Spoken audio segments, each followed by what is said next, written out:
Welcome to Book Days!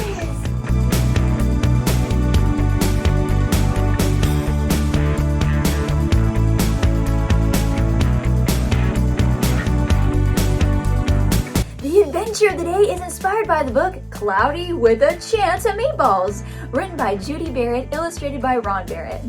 This book is about a town called Chew and Swallow that has very peculiar weather. It doesn't just rain rain. It doesn't just snow snow. It rains juice. It snows mashed potatoes and peas. And every now and then they get a windstorm of hamburgers. So crazy. What happens to the people that live in Chew and Swallow, you might ask? Well, you'll just have to find out by getting the book at your local library or bookstore today. And now we're off to Austin, Texas. We're going to the KVUE studio to get a behind-the-scenes experience at what it's like to predict and forecast the weather. I'm so excited. It's going to be an epic adventure. Let's go. I am so excited to be here at the KVUE station with Chief Meteorologist Hunter Williams. Hunter, thank you so much for being here today. Of course, I'm excited. We'll show you guys around the studio, talk a little bit about the weather. It's going to be fun. It's going to be a blast. Let's go. All right, Hunter, I am so excited to show our audience today a real live news station. It's going to be fun. You guys want to walk to the studio? Yeah, absolutely. Right. Let's go. Follow us. So first up, this first hallway, we've got pictures of everybody here at KVUE. I don't know who that first guy is. But yeah, we have Ashley, Shane, another one of our meteorologists. Here's Quita, Brian, Tony. So it's kind of cool. You get your official picture up here in the front hallway. Wow. Yeah, no, these are epically official. Cool. So we'll keep going down this way on the right. We've got marketing, we've got sales. Okay. We have a green room back in there to get ready. Oh, nice. And then you walk down this long hallway.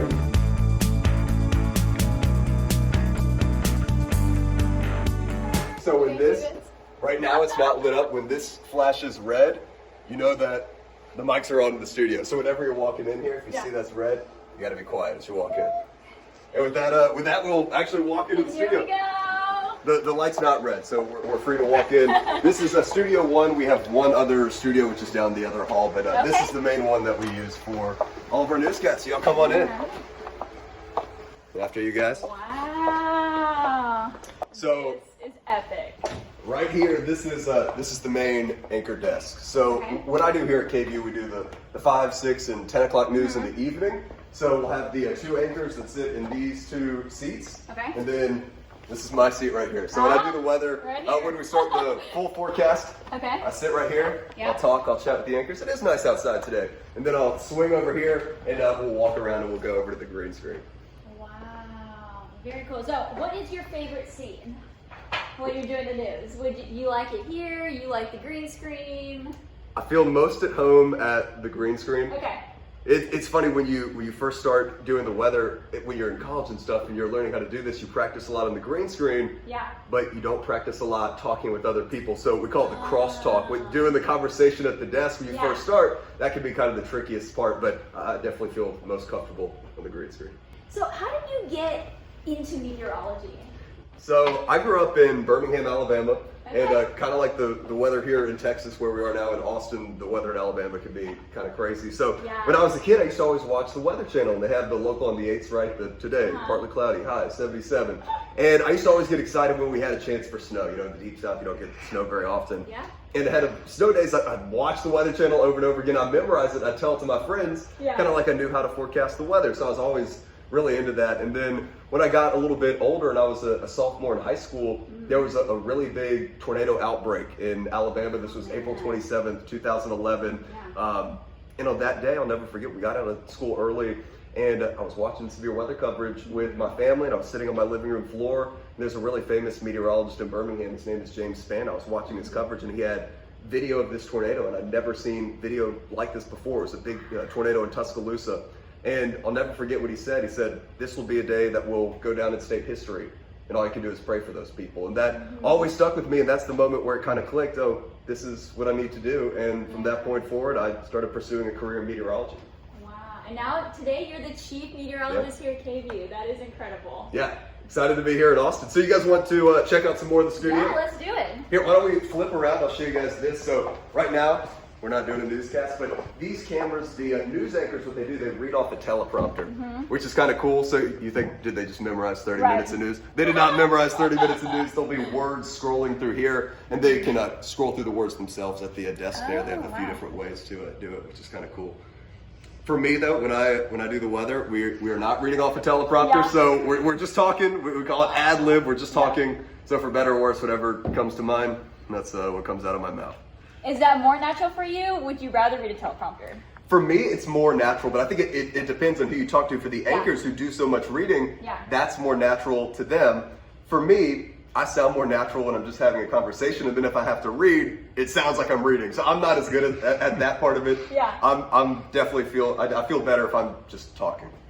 Okay, want to head over to the Weather Center? Let's do it. This is the next spot. So this is another place where I spend a lot of time. We call this the Weather Center, right? So right here, this is our weather computer. Okay. One of the questions people ask, like, well, how do you do all these slides? It's basically like fancy PowerPoint for weather. So like, this slide is temperatures. I've got another slide if I want to show drought monitor, storm outlook, flood outlook, rainfall totals, dew point, humidity.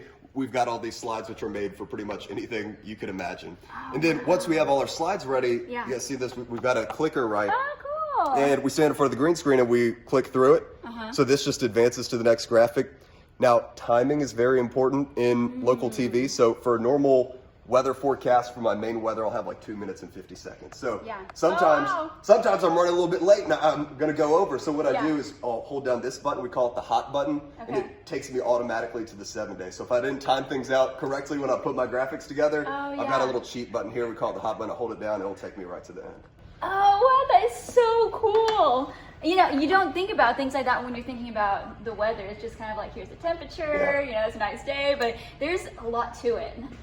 That is one of the things that when you first start doing this is the trickiest. Yeah, when they give you an exact amount of time, they say, okay, talk for 2 minutes and 50 seconds. When they say that, they mean 2 minutes and 50 seconds, not 2 minutes and 58 seconds, not 2 minutes 43. They want you to be pretty much exactly right. And for me, it's kind of the opposite of what you would think. You think, oh my God, I have to talk for 3 minutes. That sounds difficult. Talking for 3 minutes is easy. Talking for 45 seconds on the dot, that gets harder. It's like the shorter time frames that are harder to hit that exactly right. Wow, I can only imagine. So as far as Texas weather, our book today, Cloudy with a Chance of Meatballs, Texas is so unpredictable, right? We can have, you know, super cold one day, storms one day. What is the hardest thing about predicting Texas weather? Look, Texas weather is difficult many parts of the year. In fact, you talk about raining meatballs. We didn't have meatballs falling from the sky, but we had a big hailstorm yesterday, the day before we filmed this. So that's the type of weather that we can get here, really just a wide range. We can get hailstorms. We can have winter weather, which we've had over the past several years. We can have really hot summers. You know, this past summer was the second hottest ever recorded in Austin. So we can have drought, extreme heat, winter weather, hail. We've had tornadoes recently. You can have pretty much everything, even tropical weather. You think back to 2017, Hurricane Harvey. The weather here in Texas, especially Central Texas, it keeps you on your toes, and it definitely keeps us busy here in the Weather Center. When I go talk at elementary schools and stuff all the time, people ask me, how does the green screen work? Here's how it works. So let's see it. You stand in front of the green screen. As long as I'm not wearing green, you can go through my closet. I have 0 green ties. I have no green ties in my closet. If you're wearing green, you become invisible. But as long as you're not, you stand in front of the green screen, the maps appear behind you. Now, the part where it gets a little tricky, right? So, okay, if I look backwards, well, you only see green. So you're not actually looking backwards, you're looking to the side. So you guys see that? We've got a TV monitor right there. Then you look in front. Again, there's no teleprompter for the weather. You can see yourself up front, so I can see where I'm pointing. Then if I go over to this side, I'm looking in this TV monitor over here. And then when you do this every day for years and years and years, it gets, you just figure it out. Austin, Georgetown, San Marcos, Lockhart. It's like muscle memory. You can do it in your sleep. Wow. I always kind of wondered because, you know, I knew it was a green screen that you guys stood in front of, and then you're just like doing this. I'm like, how do they know what's going on? Like, the storms are coming in this way. Like, all do you want to do a weather forecast real quick? Let's see it. Okay, let's see. Which way do I? This here, way. stand right here, and then you can look at that monitor over there, and then you can see it in front of you. Welcome to the weather at KVUE. Today is a gorgeous day, Texas spring day. Be sure to get outside. It is near 70 degrees as the high, and you will not want to miss this epic day outside. Okay. That was great. I think you're a natural. So now I wanted to talk more about how important the timing is. So This is what we call an IFB. It's a little earpiece that we wear. So if you look really closely on the news, you'll see this in my left ear. And the way it works, we've got this receiver. You plug it in. You turn it on, then I'll clip this to my belt, and I'll put this part in my ear like this. And so now when I'm doing the weather forecast, I'll start talking. The first thing I'll hear is 90, which means I have 90 seconds or a minute and a half left. I'll keep talking. I'll hear 1, which means I have 1 minute, 60 seconds left. I'll keep talking. I'll hear 30, I'll hear 15, then I'll hear rap. And then if I keep talking after that, I'll hear be quiet. So the timing is really important when you're doing the weather, and this is how the producers and the people behind the scenes are able to talk to us. That is so interesting, right? Y'all get to see like the hardcore behind the scenes of weather. Yeah. And so does it, when you're doing the weather, does it like throw you off when you hear the 1, 30 minute or 30 seconds, 15 seconds? One funny story. So I was doing the forecast one time, and it was like the summer, so the temperatures were in the 90s. And I hear that 90 time cue, and it was like a thought just popped into my head, and so I just blurted it out, even though that wasn't the actual temperature. I just said it out loud like I had thought it myself. So if you ever see me on TV say like a random number and you're wondering, what is this guy thinking about? That's what's happening. They're saying stuff in my ear. That is so awesome. Yeah. So what are these, like you have to stand like at certain spots? So they've got this blue line on the ground here. The idea is you stay in front of the blue line, and you stay between the X's. That way, if you look up here, that way we're on camera. So right now we're on this X, we're on the far side, we're still on camera. And then if we walk over to this other X over here, we walk over to this one, we're still on camera. So that way, if you're like looking down, you know, okay, I stand in front of this, and then you know how far right or how far left you can go and stay on camera. So cool. Yeah. We'll go over here to this area. We call this the Nook. So sometimes, especially during like the midday newscast, we'll do like a lifestyle segment, or we'll have a dog or something that's up for adoption. We do a lot of that here. So again, we can sit down and talk a little bit more about the weather if you want. Let's do it. Do you feel cozy over here? Yes. This feels kind of like my living room. Right. Do you ever take breaks over here? I do. These chairs are actually way more comfortable than the chairs over there in the weather center. So when I'm like late at night watching the radar, I'll come sit over here sometimes. I so would if I worked here. So Hunter, as far as weather goes, how do you predict it? Is a lot of it like automated and like satellite information? So there's a little bit of everything. There are 3 main parts to making a weather forecast. The first is we look at what is currently happening. It's impossible to predict the future if you don't know what's currently happening. So you talk about satellite information, where the cloud's forming. We look at the radar, we look at the current temperature. So I look at what's currently happening.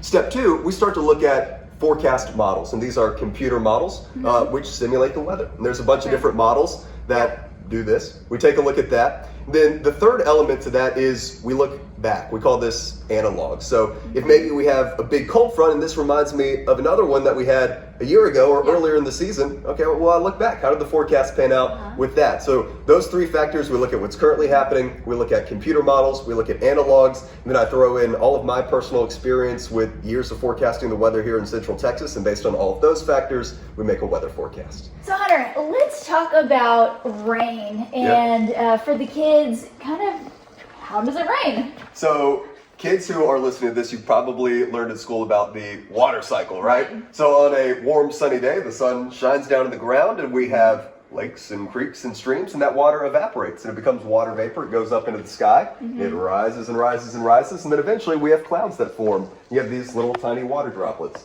Those water droplets get a little bit bigger, a little bit bigger, a little bit bigger. They become raindrops, and they fall out of the clouds, right? Rains down, and then that process happens over and over and over and over again. We call that the water cycle. And there are so many different types of clouds, right? Yeah. You know, mainly rain clouds we think about with rain. What are some of like your favorite types of clouds? So my favorite type of cloud, and this is a fancy word, but it's called a cumulonimbus cloud. That's a really fancy way to say a thunderstorm cloud.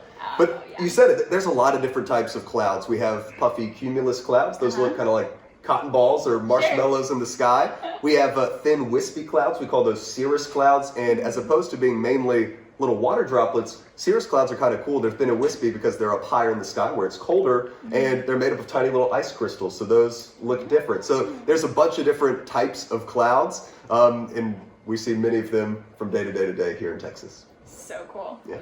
So wrapping up today, Hunter, if you're a kid watching this and you're interested in weather or meteorology, what would you recommend to kind of explore the career field? Yeah, so if you are in elementary school right now and this all sounds really interesting to you, one of the things you can do is you can focus on your science and your math classes just to get a better understanding for that. And then you go into middle school and high school and you keep getting better at science, getting more of an understanding of how math works, and then by the time you get to college, when you start to study meteorology, you've got a little bit of a jump start. Sure. Outside of that, just take in the weather, right? Be curious about things. When you see clouds, when you see storms, you can do research about that. You can read books about the weather. There's lots of resources where you can learn about the weather as a young child, and if that's something that interests you, go for it. And you can watch Hunter on KVUE, right? Absolutely. 5, 6, and 10, Monday through Friday. Thanks so much for joining us for today's Book Day episode with Chief Meteorologist Hunter Williams. Hunter, thank you so much for being here today. Thank you guys for having me. It was great talking to you guys, and we'll see you on the newscast tonight at 10. And be sure to subscribe so you don't miss any of our upcoming adventures. Bye! Bye.